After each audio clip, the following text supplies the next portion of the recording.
في جمله كده انت تسمعها من اي حد معهوش فلوس، وهي ان الفلوس ما بتشتريش السعاده. الجمله دي بنقولها في حياتنا العاديه عشان نصبر نفسنا، بس هل الكلام ده بقى حقيقي في الكوره؟ يعني هل الفلوس ما بتشتريش السعاده الكرويه؟ ما بتضمنش البطولات والسيطره على اوروبا؟ لو سالت اي حد من صحابك هيقول لك يا عم الكوره بقت فلوس، هات لي ميزانيه مفتوحه وانا هاخد لك التشامبيونز ليج ده 3 سنين ورا بعض. فالنهارده احنا جايين نتكلم عن الوهم ده بالذات، الوهم بان الشيك المفتوح هو الحل السري لاي مصيبه تكتيكيه او اداريه. فكره انه والله لما تقع ارمي فلوس على المشكله وهي هتتحل لوحدها. يعني في نادي فلوس عملت له حاله برود، ونادي فلوس دمرته حرفيا، ونادي عايش في فوضى، ونادي رابع نجاحه كل مهدد بالانهيار في ثانيه. ازاي نفس الشنطه المليانه ملايين دي ممكن تبني اعظم منظومه كرويه في التاريخ، وفي نفس الوقت ممكن تحرق نادي بحجم برشلونه وتقلبه مديون ومش عارف يسجل لعيبته؟ تعال نرجع بالزمن لصيف 2021، الصيف اللي اداره باريس قررت فيه انها تلعب فيفا في الحقيقه. ناصر الخليفي بص للقايمه لقى عنده نيمار ومبابي، فقال لنفسه ايه اللي ناقص عشان نختم اللعبه؟ ان هم يجيبوا ميسي. وفي لحظه العالم كله كان بيتفرج على تقديم الثلاثي المرعب الام ان ام. كاسماء ده اعظم خط هجوم انت ممكن تشوفه، بس في الحقيقه ده كان اكبر مقلب تسويقي شربه جمهور باريس. الموضوع ما كانش كوره خالص، ده كان براندنج مش اكتر. اصل الفلوس هنا اشترت اسماء، بتبيع تيشيرتات، بتجيب رعاه، بتجيب فيوز. لكن هل الفلوس دي عرفت تشتري روح فريق؟ الاجابه ببساطه لا. باريس الفتره دي كان بيتعامل مع ثلاثي كانهم فاترينا في مول. الاداره كانت مهتمه بان ميسي يلبس شيرت عليه لوجو جوردن اكتر مثلا من اهتمامهم بان خط النص يكون فيه لعيب بيعرف يقطع كوره عشان يخدم على الثلاثي ده. الفلوس طبعا جابت احسن لعيبه في العالم، بس نسي تجيب منظومه تلمهم. جوه الملعب المشهد كان بزراميط خالص، انت قدام فرقه بتلعب بسبع لعيبه بس، وثلاثه تانيين واقفين قدام بيتفرجوا على الماتش كانهم دافعين تذاكر في اي بي. تخيل كده انك مدرب زي بوتشيتينو او جالتيه ومطلوب منك تبني منظومه. هتروح تقول لميسي اضغط، ولا هتقدر تزعق لمبابي عشان يدافع، ولا هتطلب من نيمار يسيب العيد ميلاد ويلعب لعبه على الجون؟ اي مدرب مسك باريس في الفتره دي كان عارف كويس قوي، عارف لو هو شد او اتخانق مع اي لاعب من الثلاثه دول هو اللي يطلع خسران. حاله مشابهه للي بيحصل في ريال مدريد دلوقتي. ايوه انا فعلا ضربت المثال ده عشان تتفرجوا على حياه ريال مدريد، موجود على القناه عامه اللي باخد لكم بص عليها كده. المهم يعني ان ده عمل انفصال تام، خط هجوم معزول وباقي الفرقه بتعاني عشان تغطي مساحات مرعبه وراهم. مفيش كيمياء، مفيش تضحيه، ومفيش اي لاعب فيهم مستعد يعرق عشان التاني. بره الملعب بقى الكارثه كانت اكبر، اللعيبه بقت اقوى من الكيان ومن اي مدرب. لو عايز بقى موقف يلخص كل حاجه افتكر ماتش مونبلييه في اغسطس 2022، الماتش اللي مبابي كان فاتح فيه سبرنت في هجمه مرتده والكره كانت مع فيتينيا وبصر الكره لميسي بدل ما يباصيها لمبابي. مبابي ساعتها وقف في نص الملعب وشوح له وبطل يجري وخرج نفسه من الهجمه. لقطه زي دي في اي نادي بنسبه كبيره تنهي مسيره اللاعب، بس في باريس ساعتها يعني كان عادي صباح الفل. وافتكر كمان خناقات البلينات بين نيمار ومبابي على مين يشوط ضربه الجزاء، ده غير بقى الاخبار اللي كانت بتتسرب عن التقسيمات جوه اوضه اللبس. عشان الاداره تحل المشكله جددت لمبابي برقم خزعبلي وادته صلاحيات مدير رياضي يتدخل في الصفقات وتعيين المدربين. الفلوس هنا دمرت الهرم الاداري كله. بس لما تبص في الدوري الفرنسي الفوارق الماديه كانت بتكسب باريس الماتشات وهو بيلعب على الواقف اصلا، فانت ما تقدرش تحكم عليهم من الهيمنه المحليه دي. بس في التشامبيونز اوروبا ما بترحمش، وفي الليالي الصعبه دي انت مش محتاج نجم، انت محتاج دكوره. لما جه ماتش مدريد في دور ال 16 موسم 22 باريس كان كسبان ومسيطر لحد ما دوناروما غلط قدام بنزيما. في اللحظه دي اي فريق طبيعي بيلم نفسه والكابتن بيزعق واللعيبه بقى بتقف في ظهر بعض والكلام ده، بس لعيبه باريس وقعوا في اول اختبار حقيقي. الفريق انهار واستقبل 3 اجوان في ربع ساعه. سيناريو شبهه اتكرر بعد كده قدام بايرن ميونخ، لان المنظومه اللي مبنيه على تجميع كروت فيفا دي هتقع قدام اي فرقه مبنيه على اساس كروي محترم. باريس اثبت للعالم انك ممكن تدفع مليار يورو عشان تشتري احسن لعيبه في العالم، لكن عمرك ما هتقدر تدفع دولار واحد عشان تشتري روح.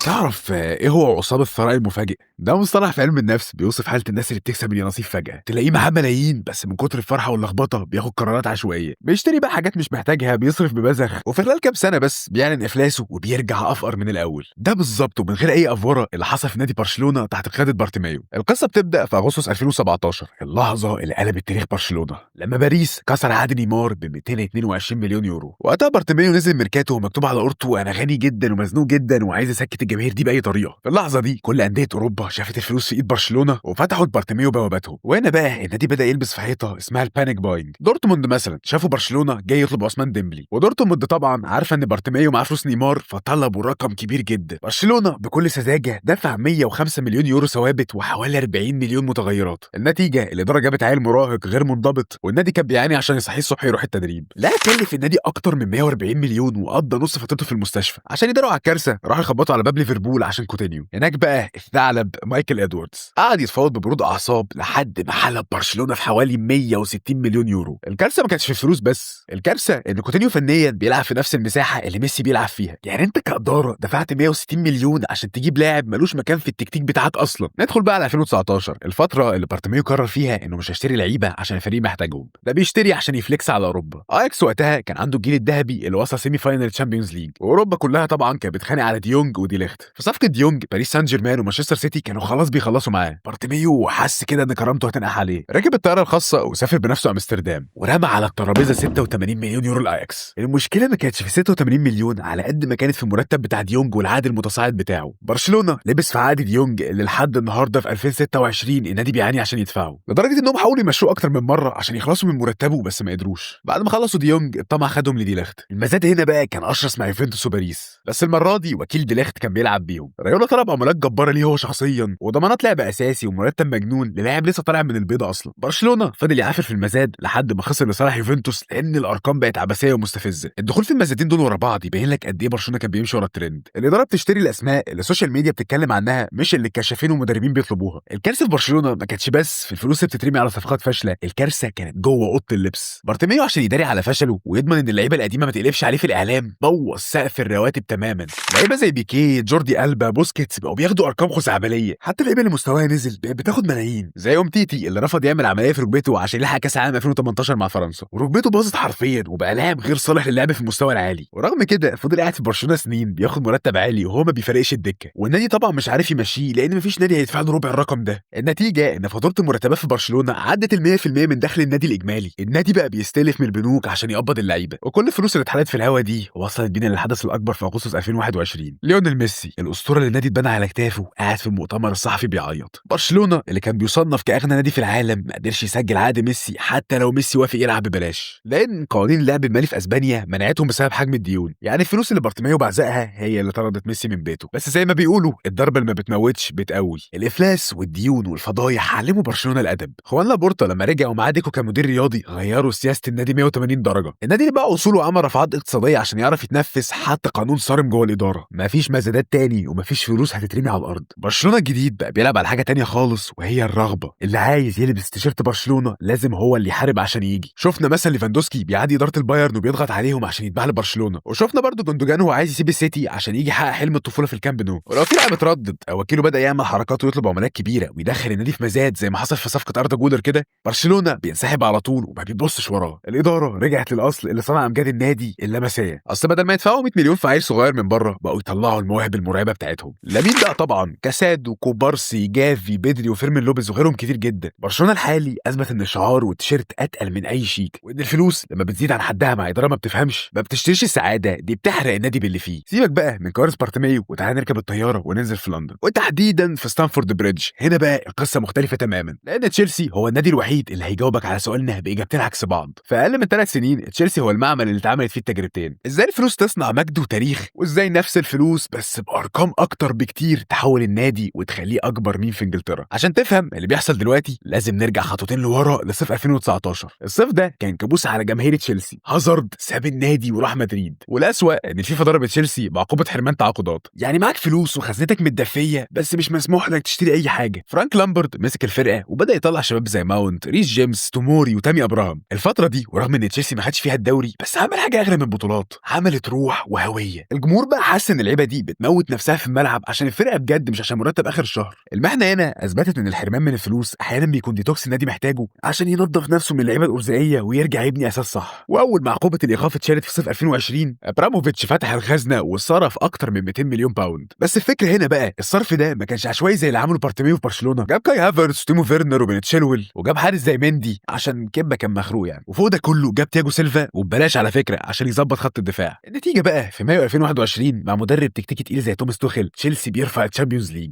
الفلوس هنا اشترت السعاده فعلا، لان كان وراها اداره رياضيه عينيها على الملعب مش اداره تسويقيه عينيها على السوشيال ميديا. هنا بقى نوصل للبلوت تويست بتاع القصه. ابراموفيتش بيمشي وبيدخل النادي الملياردير الامريكي تود بويلي، راجل جاي من ثقافه البيزنس الامريكاني والبيسبول، داخل الكوره بمبدا اللي هو يشتري اي حد بيعرف يجري وهيعمل فرقه تكسر الدنيا ويكون عامل دريدز صح. المهم بويلي صرف اكتر من مليار باوند في فتره صغيره جدا. مليار باوند ده رقم بجد يبني 3 انديه وينافسوا على الابطال. بس بويلي ما كانش بيلعب كوره، ده كان بيلعب بالاكسل شيت. اداره تشيلسي اكتشفت ثغره قانونيه في اللعب المالي النظيف اسمها اهلاك العقود. الفكره ببساطه لو اشتريت لاعب ب 100 مليون او ماضي مع اللاعب عقد مدته 8 او 9 سنين فيبقى متسجل في الدفاتر ان اللاعب بيكلفني 12.5 مليون بس في السنه. بناء بقى على الثغره دي تشيلسي راح اشترى انزو فرنانديز، كايسيدو ومودريك وكول بالمر وكتيبه تانية طبعا باسعار فلكيه، وكلهم مضوا عقود ل 2030 و2031. النادي في الفتره دي اتحول لزريبه. هذه بدايه الموسم، فين النجوم؟ انزلي يا نجوم. تشيلسي يا نجوم، فرقه المليار. فين يا كابتن؟ الاداره طردت توخيل من غير اي سبب منطقي، وبعدين جابت جراهام بوتر حرقته ومشيته، ورجعوا لامبرد في النص كده، وبعدين بوتشيتينو برضه ومشوه، وبعده انزو ماريسكا. مفيش اي استقرار بغض النظر بقى عن اداء اي مدرب. المدرب بيصحى الصبح يروح التمرين يلاقي 5 لعيبه جداد هو ما يعرفش اسمائهم ولا طلبهم اصلا. تشيلسي في وقت من الاوقات بقى عنده سكواد معدي ال 40 لاعب بيلعبوا في الفريق الاول. انت متخيل الرقم؟ الصحافه الانجليزيه موسم 22 23 سربت مواقف كتير جدا على الحوار ده. تياجو سيلفا نفسه طلع انتقد الوضع بشكل غير مباشر. تخيل ان اوضه اللبس في ستانفورد بريدج ما كانتش مكفيه اللعيبه، لدرجه ان جراهام بوتر طلع قال ان في لعيبه بتقعد على الارض عشان ما فيش مكان بسبب الزحمه. ازاي كمدرب هتعمل روح فريق وتخلق انسجام واصلا اللعيبه مش بتشوف بعض لان مواعيد تمرينهم مختلفه؟ ازاي هتخلي لاعب انه يقاتل وهو عارف انه رقم 4 في مركزه، وطبعا بيبقى مستني اقرب فتره انتقالات عشان يتباع ويطلع اعاره؟ الفلوس في تشيلسي كانت عامله زي مشرط الجراح. والله بقى في ايد دكتور فاهم زي اداره ابراموفيتش في 2020 المشرط ده هيعالج المشاكل ويبني فرقه ويجيب لك تشامبيونز ليج، ولو في ايد محاسب ما بيفهمش كوره زي تود بويلي المشرط ده هيقطع شرايين النادي ويدمر هويته ويحوله بقى لمجرد ميم ومركز 10 في الدوري الانجليزي رغم صرف مليار باوند.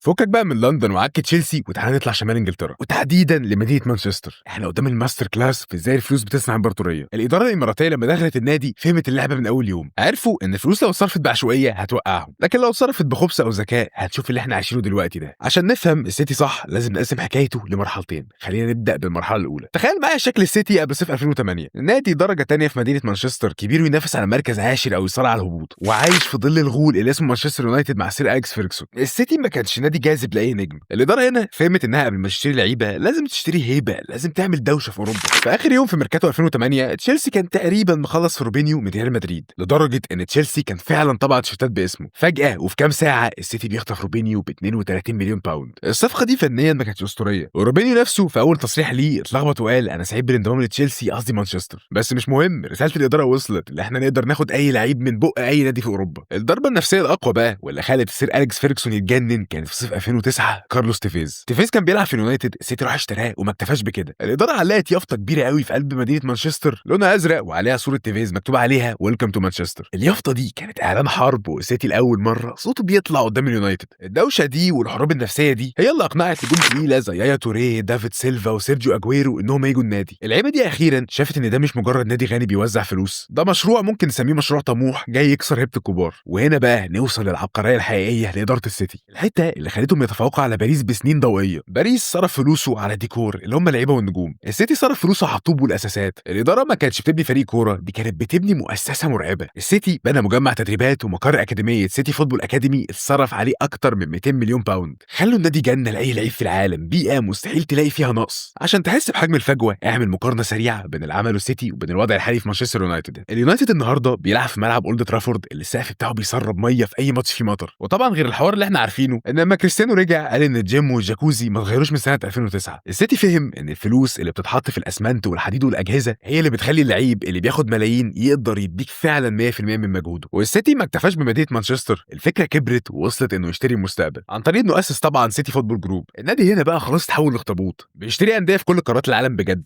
ميلبورن سيتي في استراليا، نيويورك سيتي في امريكا، يوكوهاما في اليابان، وطبعا جيرونا في اسبانيا اللي عمل اعجاز في الليجا وغيرهم. السيتي بقى عنده شبكه كشافين عالميه بتصطاد المواهب من هي عندها 15 سنه وتلففهم في الانديه دي لحد ما يوصلوا للفريق الاول او يتباعوا بملايين. في المرحله دي السيتي استخدم الشيك المفتوح عشان يبني ارضيه صلبه جدا، ارضيه كانت مستنيه المهندس اللي يجي يبني عليها على طول.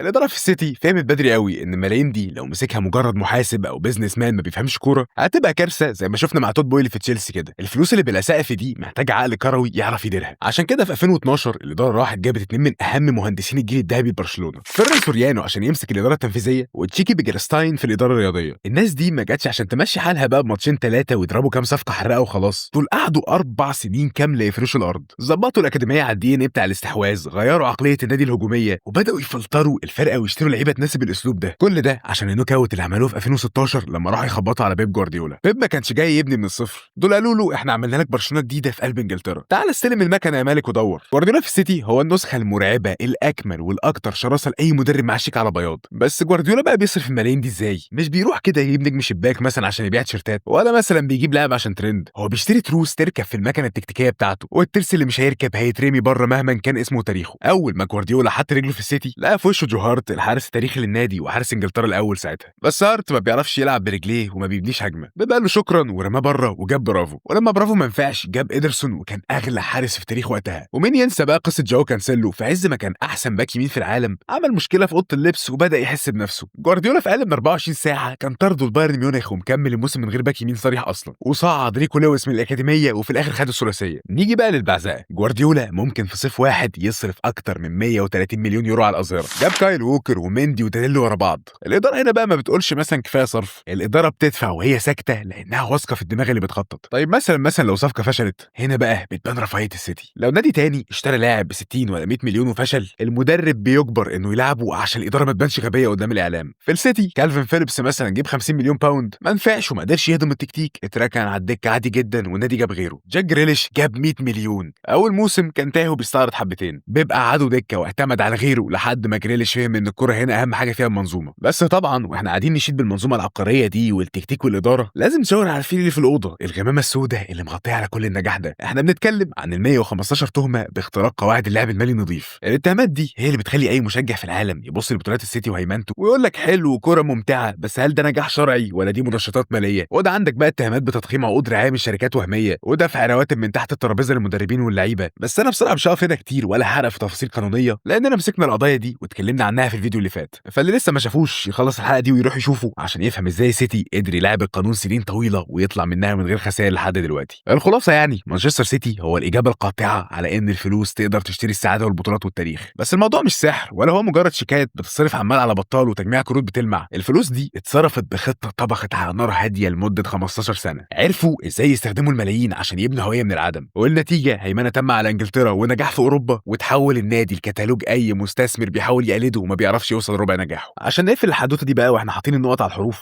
خلينا نجاوب على السؤال المباشر اللي بدانا بيه، هل الفلوس بتشتري السعاده والبطولات في الكوره؟ الاجابه من غير لف ودوران بتشتريها، بس لو معاك الكتالوج بتاعها. الفلوس في الكوره عامله زي المايك، بتضخم الحقيقه مهما كانت. يعني لو انت اداره فاشله وعشوائيه وبتمشي ورا السوشيال ميديا، الفلوس هتضخم فشلك وهتخلي فضحتك بجلاجل وهتجيب لك افلاس واوضه لبس من الكهرباء وانهيار وتاريخ بيتداس عليه. ولو انت اداره بقى بتدور على اللقطه والشو ومبيعات التيشيرتات، الفلوس دي هتبني لك اكبر سيرك في اوروبا، هتجيب لك لعيبه تمتعك محليا، بس وقت الجد وفي الشامبيونز ليج السيرك ده هيقع على دماغك ويبقى شكلك وحش قدام الفرق اللي عندها شخصيه. لكن بقى لو الفلوس دي وقعت في ايد عقول بتخطط ببرود وعارفه هي بتعمل ايه كويس قوي، الفلوس هنا ما تبقاش مجرد ورق، الفلوس ساعتها هتبني بنيه تحتيه، هتاسس اكاديميه، هتشتري منظومه، وهتجيب مدرب عبقري تديله كل الادوات اللي تخليه يفجر الدنيا. زمان كنا بنحب نصدق الرومانسيه الكرويه، فكره بقى ان الروح والجرينتا يقدروا يهزموا الملايين، بس الحقيقه ان الكوره دلوقتي بقت صناعه، الفلوس بقت هي تذكره الدخول الاساسيه عشان اصلا تسمح لك تقعد على ترابيزه الكبار. بس اللي بيكسب الجيم في الاخر مش اللي معاه فلوس اكتر، اللي بيكسب هو اللي دماغه انضف وبيعرف يصرفها صح. وبس كده انا خلصت، ويا رب الفيديو يكون عجبكم، وفي الاخر متنساش تعمل لايك وسبسكرايب والحاجات الحلوه دي، ويلا سلام.